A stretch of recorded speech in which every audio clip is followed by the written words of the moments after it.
Ensemble, défendons la patrie et gagnons cette guerre insensée du M23, appuyée par l'armée rwandaise. Batela Ekolo, Bendele Koyate.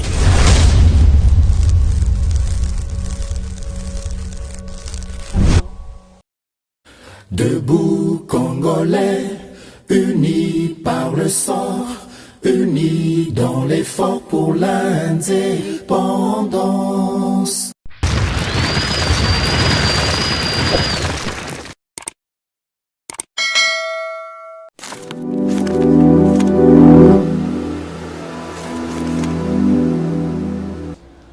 Boza, le bienvenu à GCAM Télévision, fidèles téléspectateurs de GCAM Télévision, fidèles abonnés, chers amoureux de l'émission Debout Congolais, n'a souhaité bino bon début de semaine, bisika nyonso oyo, Bozo Landela, émission Oyo Debout Congolais à travers le monde et bien sûr à travers la République démocratique du Congo. Webi malamu rendez-vous na bino na Samba Olonga. Et l'on a banalisé bozélaka ba réflexion sur makambo nyonso elekaka na kati ya République démocratique du Congo pe na ndinga na pesi bino matondo po na fidélité pe na confiance na bino na chaîne Oyo GCAM Télévision kasi bino moko boyebi ba ami ya plateau ya ba éclairé que avant émission Oyo e banda na zakanati na ko rappeler na biso nyonso ete justice ya Nzambe moto moko te a échappaka na contrôle na yango.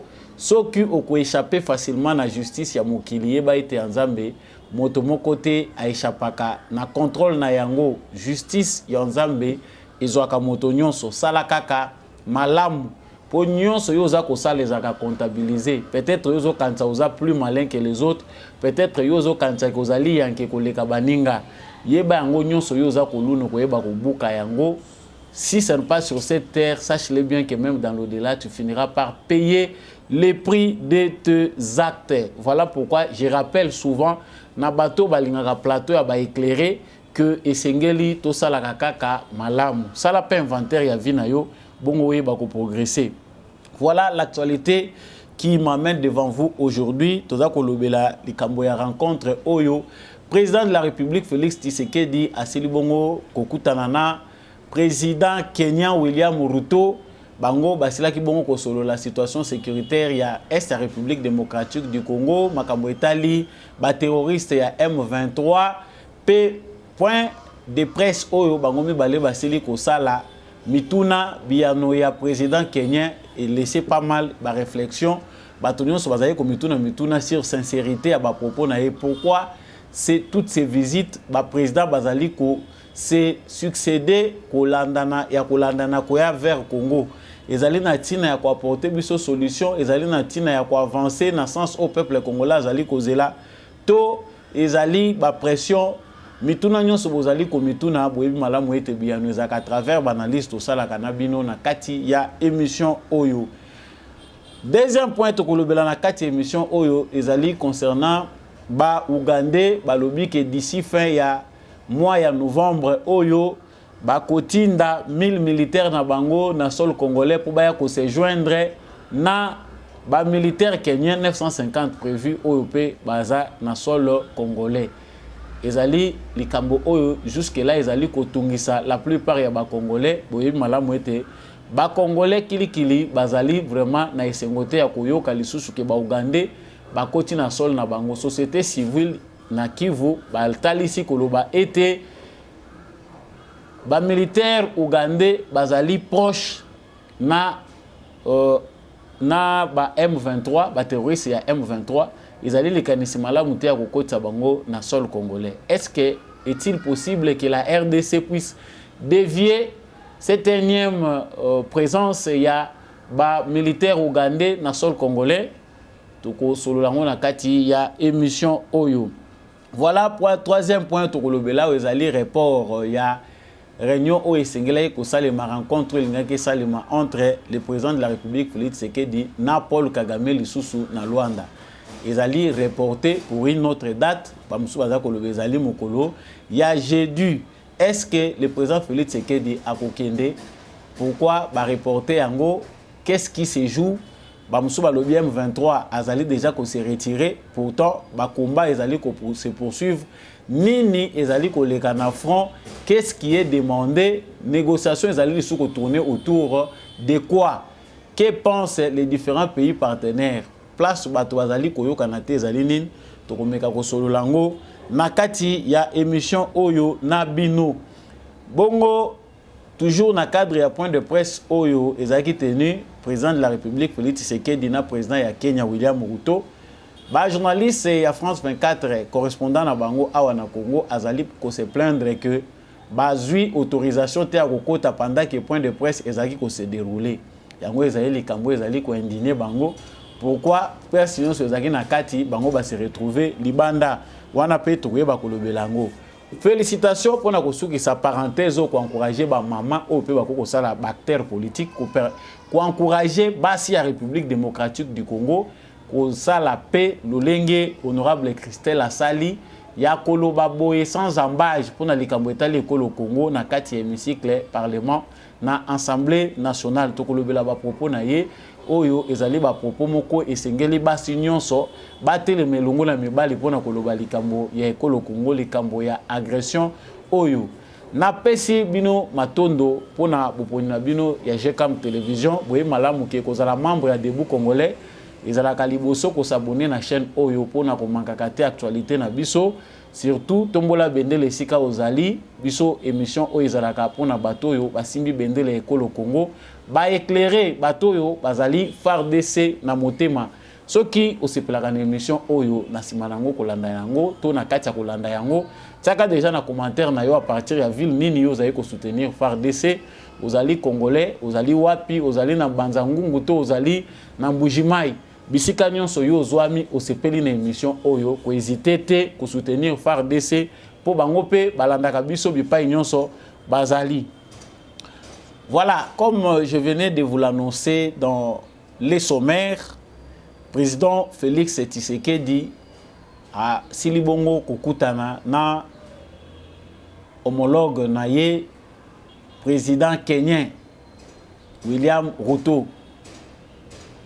Na solo bango basili ko solola, makambo basili ko solola, yankuku ezali, yampoasape ezali, ce qui doit être dit en public et ce qui ne peut pas être dit.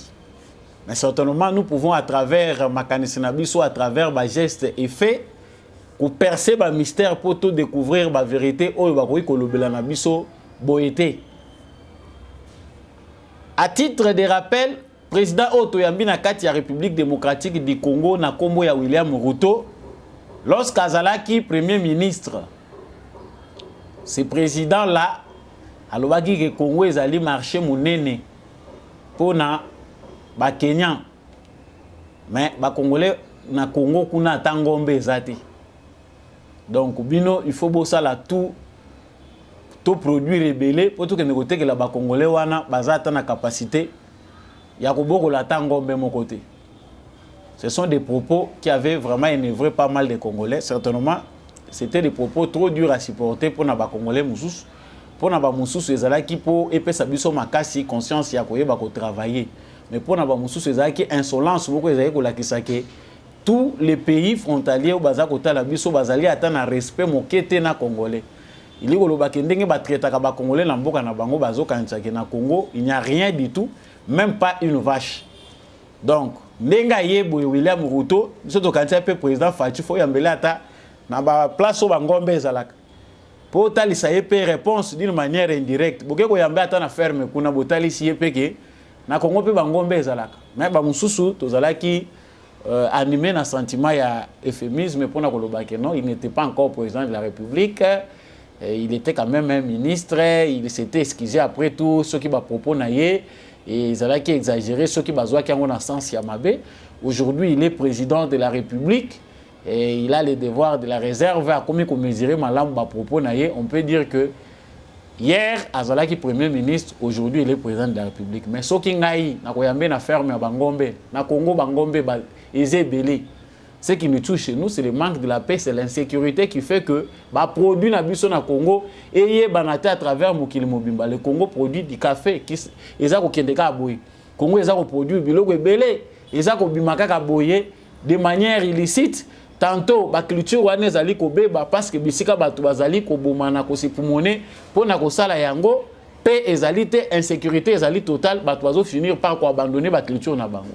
Cela ne fait pas des Congolais de fainéants. Ngana kanisi ke ezalaki penda réponse ya malamu oyo biso tokoye kopesa ye soki tokoye kozongela makambo wana. Mais yango te nde mutu ezalaki tina ya visite na ye awa. Wana ezalaki juste introduction. Président Oyo William Ruto, politique na ye ezoza la flou.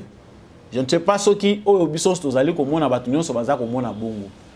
Depuis annonce ya koya ya force régionale na koya makotia makolo ya liboso ya contingent Kenya na kati ya République démocratique du Congo, confusion des ezalaki kobotama entre ce que devait faire concrètement mission wana ya EAC, force wana régionale, parce que nous devons comprendre que dans le Congo, il y avait déjà d'autres forces au Baza essayé.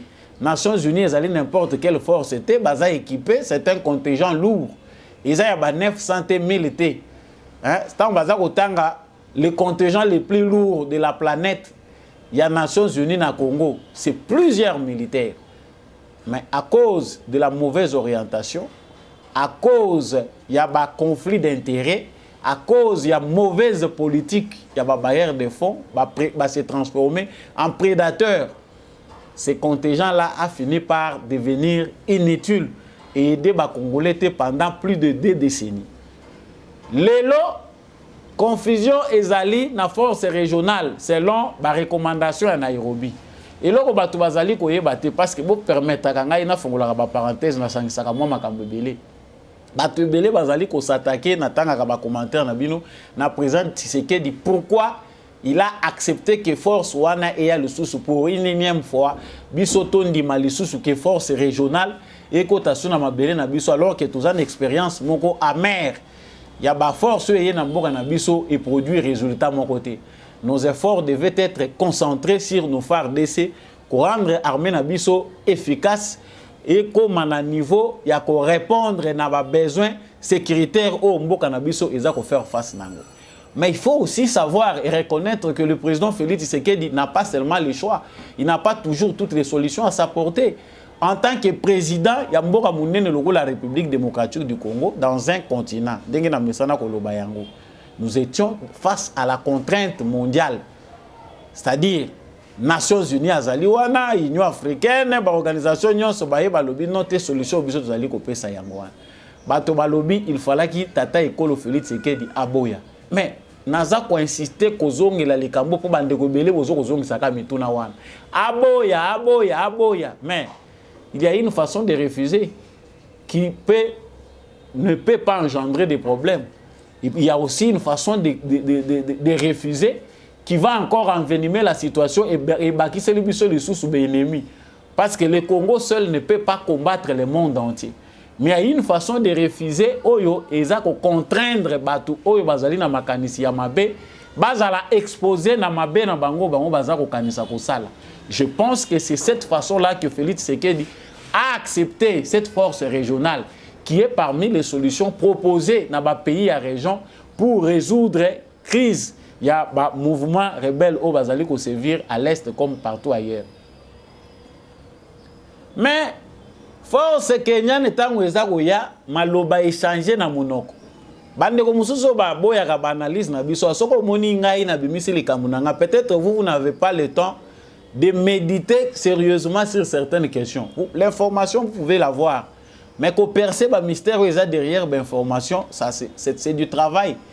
Il faut aux organismes événements, retracer le comportement des bactéries. Il y a beaucoup de choses qui interviennent pour arriver à comprendre la philosophie ni pour animer terrain.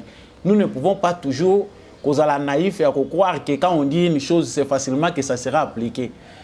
La réalité du Congo fait que toutes les bonnes décisions qui ont été prises, que ce soit dans le passé, que ce soit dans le présent, ont été toujours combattus par la mafia organisée. Il y a des multinationales, des hommes politiques, des pays de la région, des pays, il y a Nations Unies, il y a des richesses au Congo. C'est dans ce cadre-là qu'il doit nous se situer notre vigilance qui veut à ce que biso ba congolais tous à la souba tu as oui parce que balobi maloba kitoko balamo yo ko to lali pour malamu impossible ba troko la biso tout sito boya même so bazolo ba malamu on veut du concret, on veut lorsqu'on vient pour agir qu'il ne puisse pas y avoir du flou.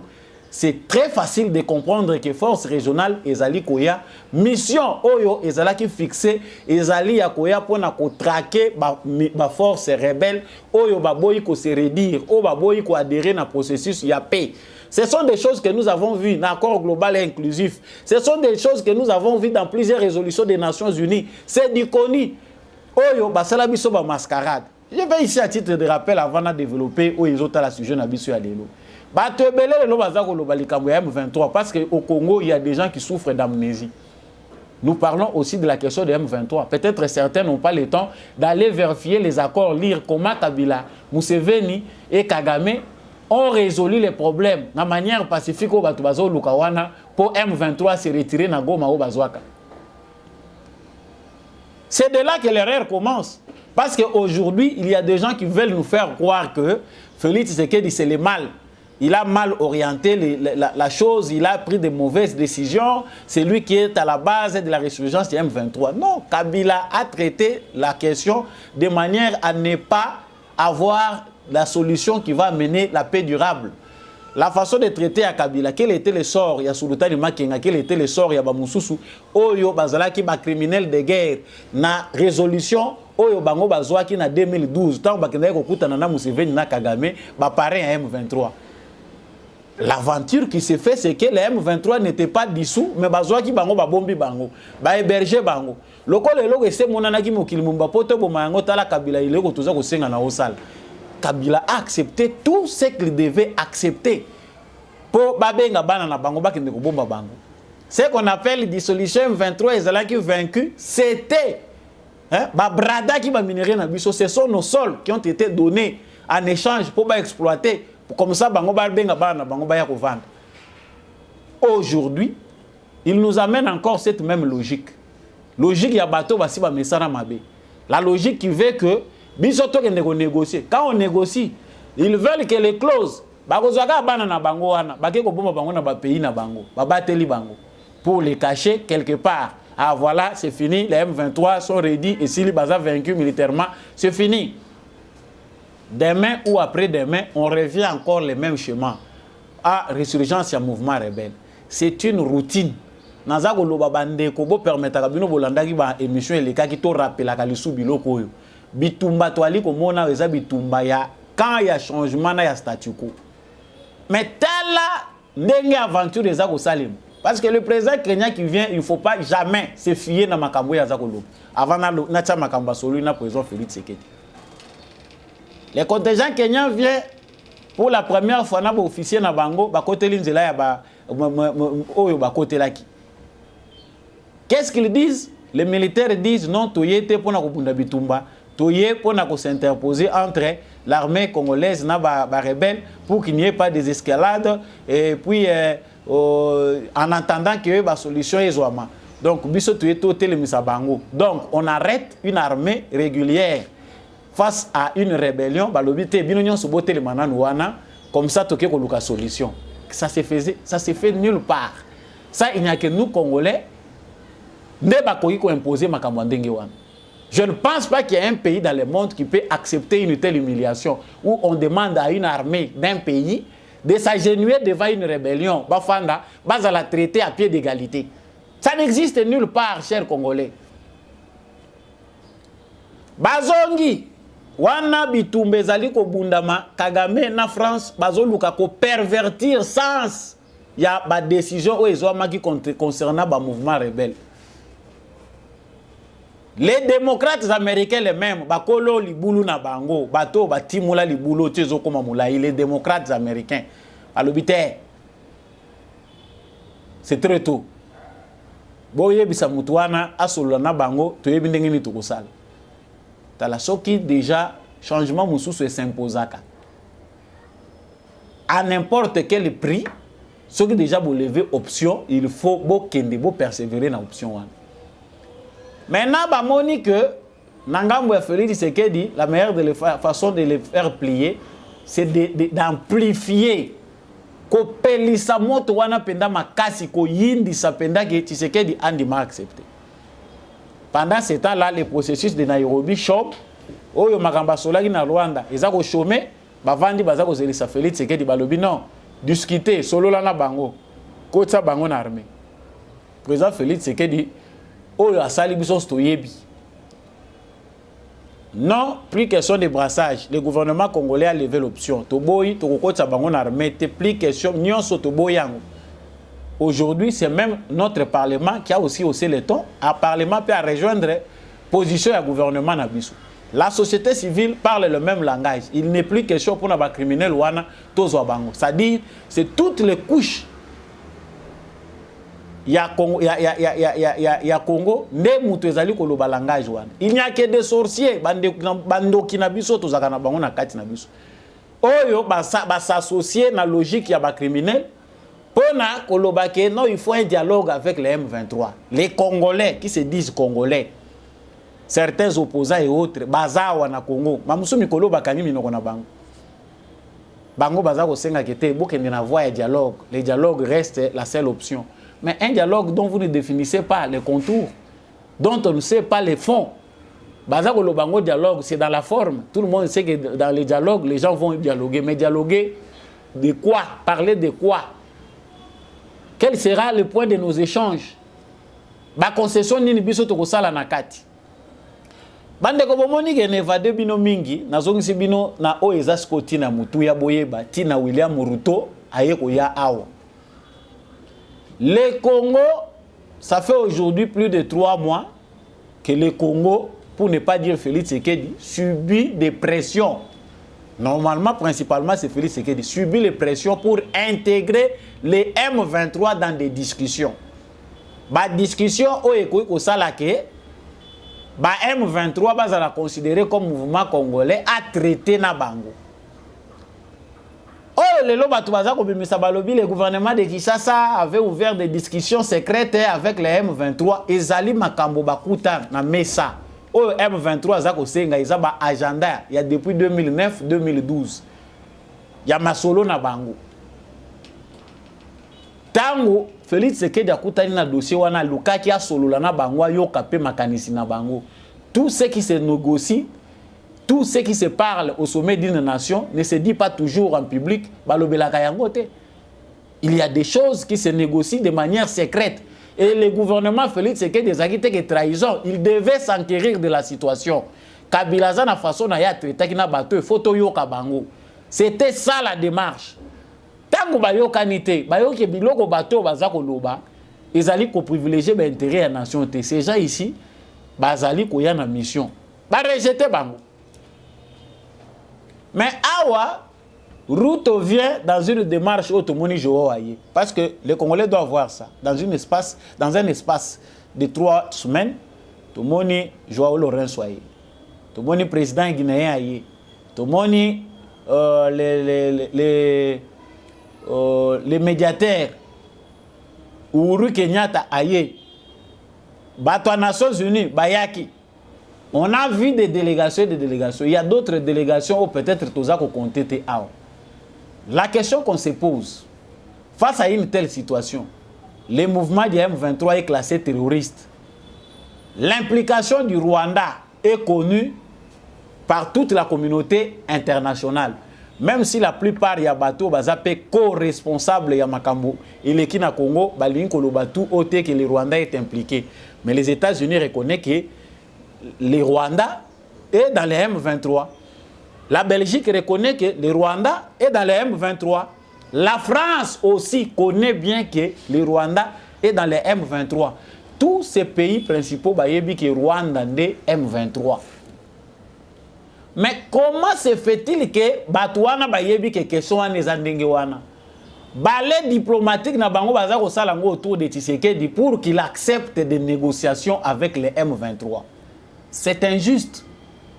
Tous à la bernette na ba déclaration politicienne à la télé. Oh le président, parce que je souhaite ici to que nenango malam. Président Félix Tshisekedi akutani na Ruto ya Kenya. Bomoni babimi, comme tous les politiciens, ils doivent sourire. Parce que, oh, yaïwana sourire, na des GCI banana, mais quand ils sourient comme des souris, voilà, ce n'est pas ça notre souci, c'est de savoir qu'est-ce qu'il vient faire chez nous. Pourquoi ce déplacement? Il n'y a même pas une semaine. Hein, on peut dire que c'est une semaine depuis que Uhuru Kenyatta a été au Zalao. Mais qu'est-ce qu'il y a de si important? William Ruto, président de Kenya, a se déplacé à son tour pour venir chez Tshisekedi. Uhuru Kenyatta c'est lui le médiateur. Yende Mutubatieye a chargé la question wana ya jouer médiation wana na communauté des États de l'Afrique de l'Est.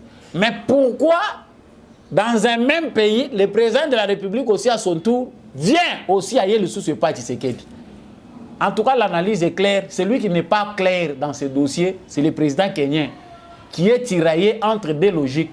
Une logique qui veut freiner la solution qui va amener la paix durable, c'est la logique de la condamnation du Rwanda. Il faut qu'on isole Eza Kagame parce qu'il ne favorise pas la paix. C'est ce que les politiciens ne savent pas dire tout haut. Maintenant, Mouto Yaza malhonnête, à Kolukaye peut marchander autour. Qu'est-ce que moi je bénéficie dans tout ça? C'est comme ça que le nouveau président kenyan, Oyaza Kokota, n'a maîtrise était, il cherche à balancer les lignes. Akende pas Kagame mabe, ayo kabilo kaba français mabe, koto logique américaine au bacheli bango mabe, ils sont dans une logique conflictuelle. Parce que makambo yazo kende koyoka et pas Kagame, soka tcheli to mingi, ba induire une erreur, soka e pas Tshisekedi a solo linaye, a sokoli a la kisi logique peut vision isayaye, soka aza moto ya lokoso, ndenge ya aza ko penser que Congo, eza bilanga na bango, eza marché munene na Congo ngombe azalaka te. S'il n'a pas encore changé et qu'il a encore ces mêmes instincts-là, cette même logique-là, ça veut dire qu'il n'est pas avec nous. Et tant que je vous laisse d'abord suivre la rencontre na Yendenge Azako répondre na point de presse. Ces deux vidéos-là où ils ont coupé et puis on revient.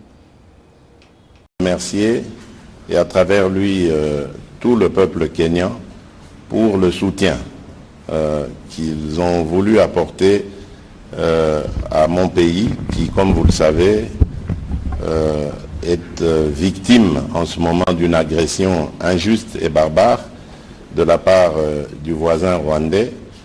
Et dès son arrivée à la tête de son pays, le président kényan William Ruto a exprimé son désir ardent de vouloir aider le Congo à retrouver le chemin de la paix derrière laquelle nous courons depuis maintenant une vingtaine d'années à l'est de notre pays. Et ça, c'est un geste qui me touche beaucoup et qui nous engage à toujours devoir être reconnaissants envers la République du Kenya. Also, I would like to thank His Excellency William Ruto. Brève préoccupation au président de la République du Kenya. Excellence, aujourd'hui, peut-on avoir tout l'éclairage sur le mandat des troupes kenyanes ici en République démocratique du Congo? Est-ce un mandat offensif ou tampon? Surtout que le dernier propos du commandant des troupes kenyanes à Goma fait polémique et a indiqué qu'il privilégiait plutôt la voie diplomatique et politique. Thank you very much. I have a short concern that's addressed to the Kenyan president.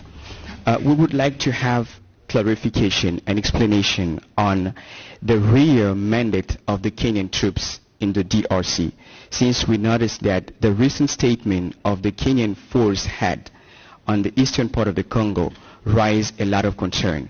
We would like to have more clarification on the Kenyan troops' mandate in the DRC. The mandate of the East Africa Regional Force was agreed upon by the heads of state and was communicated to the Peace and Security Council of the AU and also communicated to the UN Security Council as the mandate to secure peace in Eastern DRC and to enforce peace on those who are hell-bent on creating instability and insecurity in Eastern DRC. We are acutely aware that we have many peacekeeping troops in DRC. But from where we sit as a region, we do not think there is much peace to keep. And that is why it is necessary for a peace enforcement contingent under the East Africa Regional Force. That is the mandate upon which the Kenyan troops, in the context of the East African Regional Force, are operating. All the operation issues have been agreed upon, the rules of engagement have been agreed upon, the rules of deployment have been agreed upon, and it is on that basis that Kenya has deployed troops in Eastern DRC. Pour répondre à votre question, le mandat de la force régionale de la communauté de l'Afrique de l'Est a été issu de l'accord entre les chefs d'État et cela a été communiqué lors de la réunion du Conseil de paix et sécurité de l'Union africaine. Le mandat est donc celui de garantir la paix dans la partie est du pays et renforcer la paix par rapport et au regard des activités menées dans ces coins urbains qui ont tendance à créer l'instabilité et l'insécurité. Nous sommes bien au courant qu'il existe des forces ou des efforts avec pour vocation de maintenir la paix et nous encourageons cela, mais seulement en tant que région, nous sommes aussi conscients du fait qu'il nous semble bien que ces efforts ne sont pas assez suffisants. Raison pour laquelle nous venons pour créer des efforts qui vont soutenir les efforts déjà en cours afin de pouvoir renforcer la marche vers l'atteinte de ces solutions. Et déjà, les problèmes d'opération ont déjà été signés et aussi les réglementations par rapport au déploiement ont déjà été convenues et nous sommes donc prêts à envoyer la force kenyane dans le cadre de ces négociations. Ben voilà, je pense que vous l'avez très bien suivi. Le président Félix Tshisekedi, lui, n'a pas de problème. Comme tout diplomate, il y a toujours des termes polis de recevoir un invité, de dire les choses. Mais il a beaucoup accepté la sympathie. D'engeni na yeko compatir na peuple congolais, voilà l'essentiel. Mais le fond n'est pas clair. William Ruto a encore une confusion dans sa tête. Nous, Congo, nous avons subir pression, il y a injustice. Il y a des gens qui continuent à s'entêter, penser qu'il y a eu de la place pour encore prendre d'autres Rwandais et les amener au Congo. Le Congo a déjà trop de Rwandais infiltrés. Le Congo a déjà trop de gens qu'on nous amène comme ça par différents processus bâton d'ici Bango. Si les M23 sont un mouvement qui obéit à Kagame, pourquoi venir faire pression au président Félix Tshisekedi, aux Congolais, d'intégrer les M23 dans les discussions?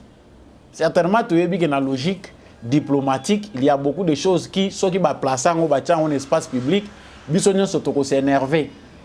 Mais la logique aujourd'hui que Tshisekedi nous amène met les choses comme clair, de façon que même les Congolais, il sait comprendre ici de quoi il s'agit. On ne négocie pas quand même avec un mouvement terroriste qui a prouvé de la mauvaise foi. Pendant qu'ils viennent nous faire pression, ils vont intégrer Bango Potosi Lisayango. Tant que tu intégrer Bango Bocha Bango na discussion. Parce que non, il faut obtenir les retraits. France pas côté dans le langage. Retrait immédiat, retrait immédiat. Ce retrait-là est louche.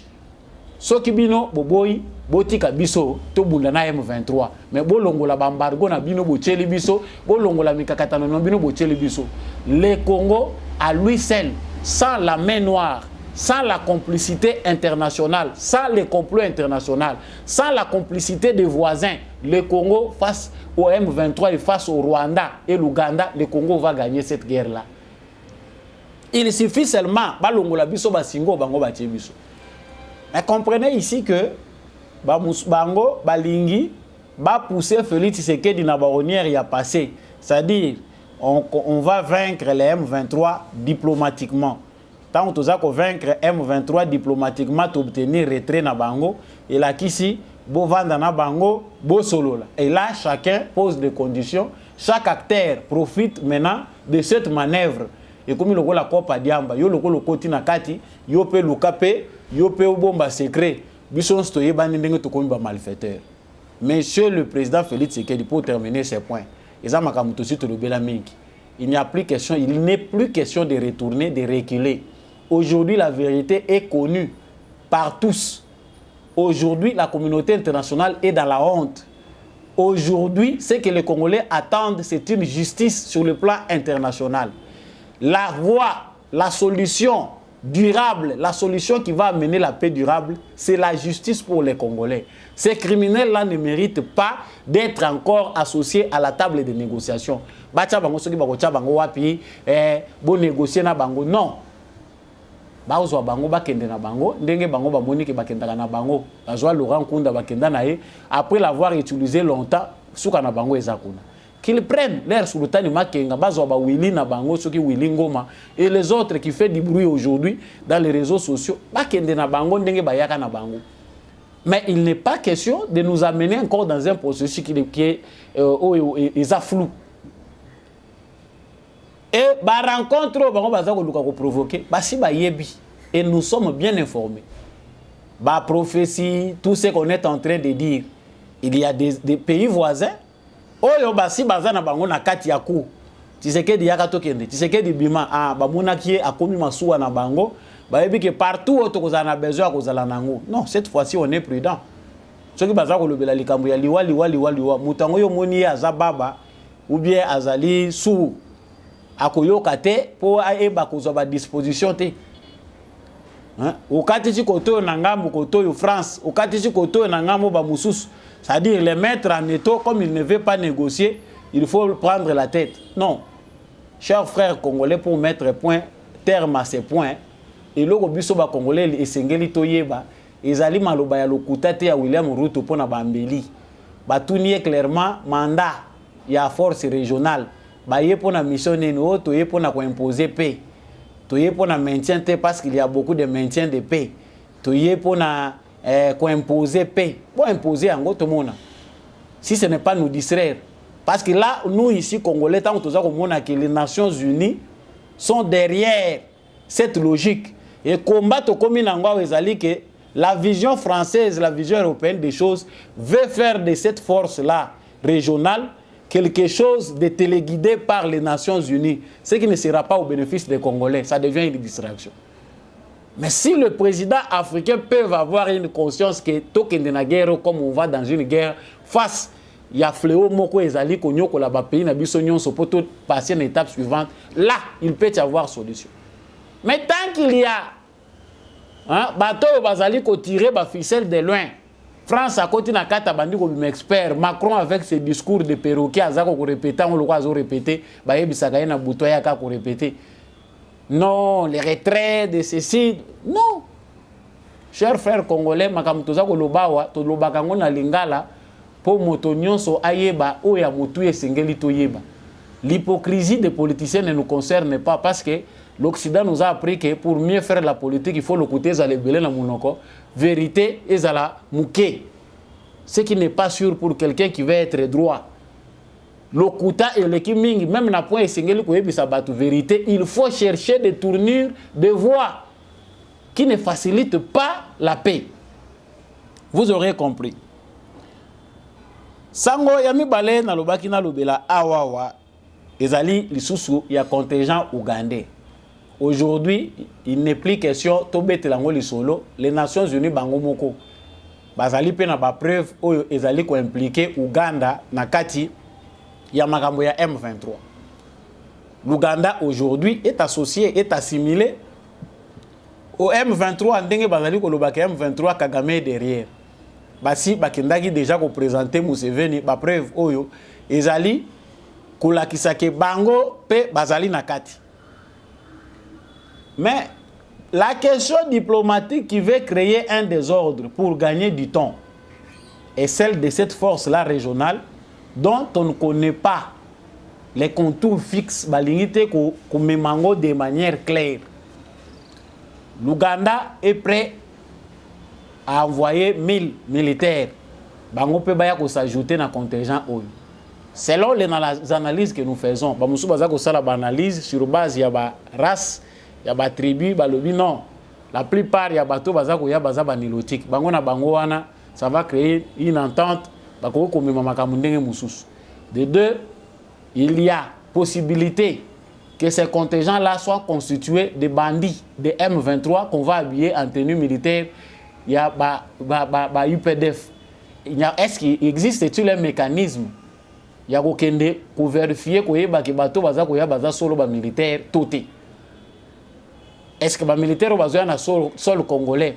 Il y a des vérifications possibles. Ils sont tous militaires et qu'il n'y a pas de terroristes parmi eux et qu'il n'y a pas de gens qui viennent avec d'autres missions.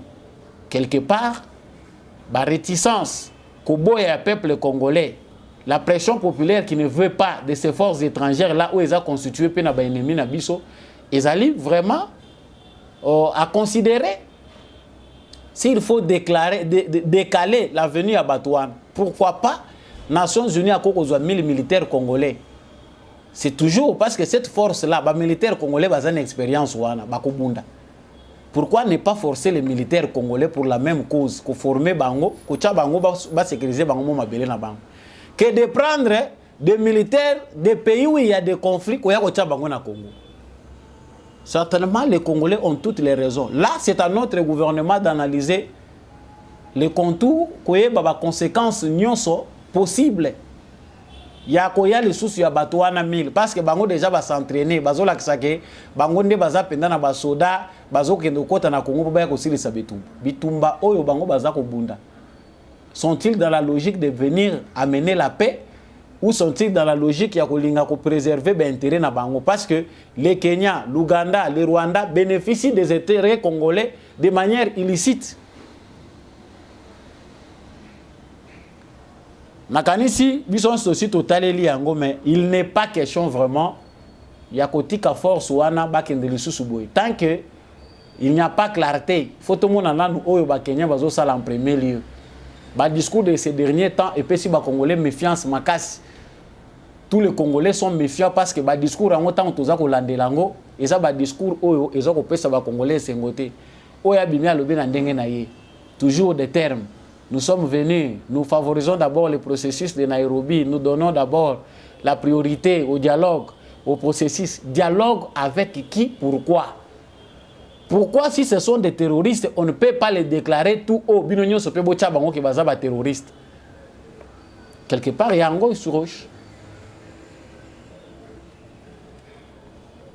Vous aurez compris, chers téléspectateurs, que l'air est grave. Il n'est pas question de paniquer, non. Peut-être certains vont penser que ndenge zako kendewana, il a kisi ke biso ba Congolais tous a pris en étau, bangonde basuki. Si nous Congolais, nous maintenons notre position de dire non, nous avons un seul langage. Ndenge baye, bayoki président lobby langage, parlement et lobby même langage, société civile et lobby même langage, la communauté internationale prend acte que le peuple congolais dans son entièreté, lobby. En tout cas, la population congolaise ne veut pas entendre des dialogues de pourparlers avec des mouvements rebelles. C'est scellé comme ça. Mais quand il y a encore d'autres mafieux qui vont aller de côté pour appuyer position na Congolais ndenge mususu, non, il faut négocier, il faut parler et il ne faut pas se laisser distraire par la logique guerrière, elle n'amène pas la solution. Donc, il faut que ça armée loyaliste que la logique wana te basa la logique ni. France 24 Bazali Banda pendant que point de presse est à se tenir, va se retrouver Libanda. Va se retrouver Libanda pour la nine, tu éviter est-ce que Bayaki retard, moyen au côté Sabango ils allaient quitter, Bazaki en avance. On ne sait pas encore jusque-là pourquoi journaliste, il y a France 24, ceux qui correspondent à Bango, pour la nini, va se retrouver qui Libanda pendant que Masolo déjà Zaye Kolekana Katina Banani Moussous. Et puis, et l'autre chose comme tout nana noir poto kende. Pourquoi ça doit faire l'actualité? Et pourquoi ça doit faire l'actualité? Ceux qui journalistes à France 24 à se retrouver les bandes. Parce que la procédure, bateau va garder les bandes. Est-ce que tant que bombe les bandes, ça qui était information pourquoi au moment où il faut appeler cette information est insuffisante que non. Pourquoi il y a un point de presse à l'intérieur et France 24 n'est pas rentré? Bino, journaliste congolais, tu es bien qu'ils ont un c'est la cabane bino. Bana bino pour bakota toilette. L'argent là vient de la France et puis quoi na maboko na bino mibengi correspondant RFI yo wana ozali ko répéter malobeza ko uta libanda.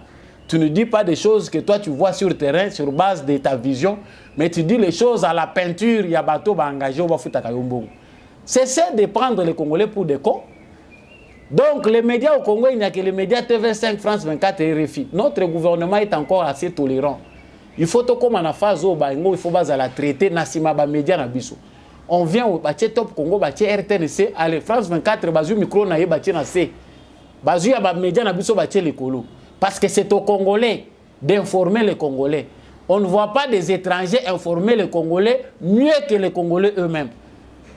Ça eza biloko ba koti biso na mutu na biso oyo eza ko sala ke to banda ko pesa beaucoup plus intérêt na batouana. Nous devons amplifier la campagne contre ces médias-là qui ne font pas un bon travail, qui ne sont pas pour nous. Ces médias-là qui encouragent l'analphabétisme des Africains. Pour bango, bakanisa ke bango mutu baza ko informer ba Congolais malamu, topé ba Africains malamu plus que les Africains eux-mêmes. Et la faute à nos dirigeants. Subventionner de médias, bah médias oyoyo, ezali honnête, bah médias ezali professionnels. Mettez les moyens, mettez les paquets. Travailler de sorte que nos médias n'a pas de défaut na bango, ezala ba médias ya biso ezako répondre na ba culture na biso. Au lieu de na ba médias importés. Voilà, chers téléspectateurs, je m'approche petit à petit à la fin de cette émission, c'est le début de la semaine.